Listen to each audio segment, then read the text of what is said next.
Okay, today guys I was wanting to go over some stuff. Since I was working on my motorcycle, I was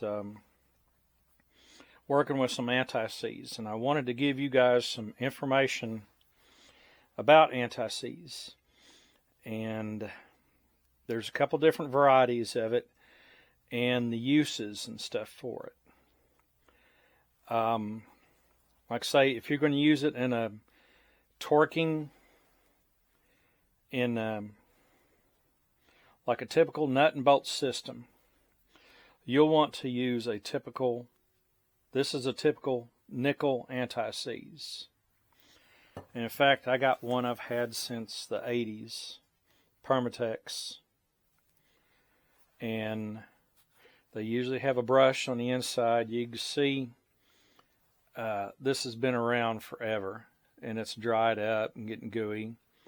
And that's why I got the newer one. They're usually an oil base.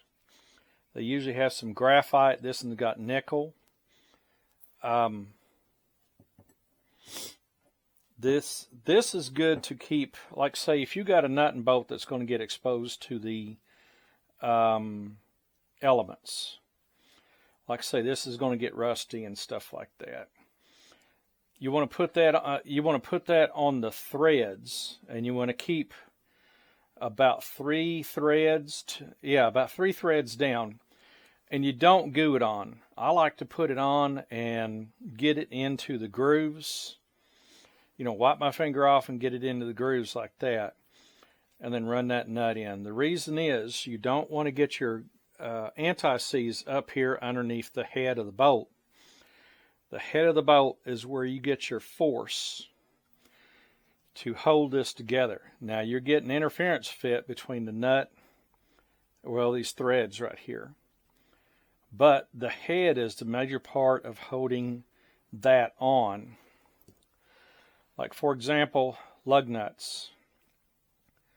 You guys are going to think I'm crazy, but I put AntiSeize on my lug nuts because I've literally seen thousands of these where they're all rusted up, and you're using impact wrenches and you're using bars that are 8-10 foot long to try to get these off. The shoulder is what's holding this bolt in place. And a little bit of AntiSeize up inside here will go a long way to keeping these together. If you're worried about nuts and bolts staying tight, then there's these things called lock washers. This lock washer, it's called a split washer, pushes down. It uses the force of pushing this between this, and that causes friction. Friction's what keeps nuts and bolts together. And this is called a star washer, and it goes in between here, and it will dig into the metal of either one. Now I remember them old ones that had tabs, and you'd bend them up over the edges, and them were good. But these are some examples if you have doubts about whether a bolt will stay put. But AntiSeize is a great product. I mean, look how rusty these are. Lug nuts are bad about being, the ends are exposed usually, and they get all rusted up. And that's a good example of helping that out. Now, there's different types of Loctite. Like this one, which you can't read anymore, I've had for, probably since the early 90s. And if you look at it, it's a copper color. And what this Eastwood company made this. And you can see I'm almost out. And it is a conductive style of AntiSeize. So you put this on electrical components, and it will keep it'll keep the two pieces that are making contact. You'll have the ability to get electrons to flow through there and keep electrical stuff from corroding, which is a big problem in certain environments. here's no cheapie I got a hold of, and it's a copper one, and it's rated to 200 degrees. Now normally these will have your temperature rating on there. Where's this one at? I'm not seeing it because I don't have my glasses on. But usually it's quite a bit of temperature that these AntiSeize greases. I guess you'd call them a grease. I don't know what you really call it. But another thing is,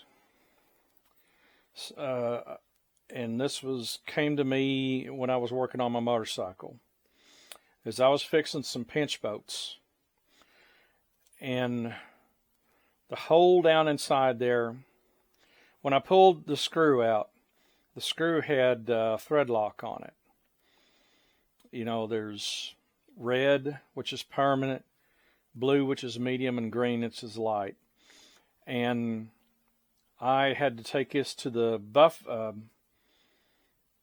had to buff the crap off, clean the threads up real well, buff all that off. And I forgot I needed to run a wire brush down that hole to get all that crap out of there. Or just use some brake parts cleaner, and that would have cleaned it up, let it dry. But get these two components clean before you coat that stuff on there. And remember, always leave you some space before you get to the top of that bolt up there when you screw that in, because you don't want to get AntiSeize between here and here. Now, a great thing I like to use are these lock nuts. It has a nylon piece in there, and that's called Nylock. These, the problem with these is that they don't like heat, but they don't mar your threads up. And I have another one, which is a mechanical style of, where's it at?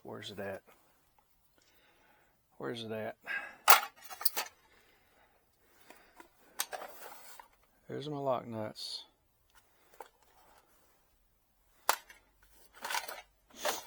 A mechanical style one. Where'd it go? I got so much crap I don't know where half of it is.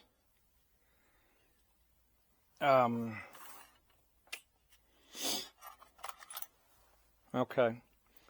The other style of lock nut will actually crimp the bolt and make it the nut and make it an oval to where the sides are, and this will stay round, and this side will be kind of crunched oval, like you put it in a vise and do that. And so that adds friction, and that's another way to do a lock nut. Another good washer system is called a Belleville Washer, is that where they got a curve to it, and the curve acts as a spring, so when you tighten that nut down, it pushes down and causes friction between the two. So a lot of good information right here. Do not be afraid of AntiSeize. The pinch boats that I was working on the front of a motorcycle, they tend to be in the weather and stuff, and so that's where they get all that goo and crap all over it, and it makes for a mess. And the fact that they're in that mess, they will lock up and pull the threads out. Another good thing about your AntiSeize is that if you have two different metals, aluminum and steel, they don't like to be together. They will oxidize in between there, and you get a fine powder in between the threads. And then when you go to pull the bolt out, you got a bunch of aluminum threads stuck in there, and you got a lot of work to do. And this will help stop that. It helps keep oxygen out if you put the right amount. So, like I said, there's stuff for electrical and stuff for everything else. So guys, this is good information. I hope I can help you out some. Anyhow, you guys have a good day. I get to go babysit today. And have a good day, and we'll see you on my next video.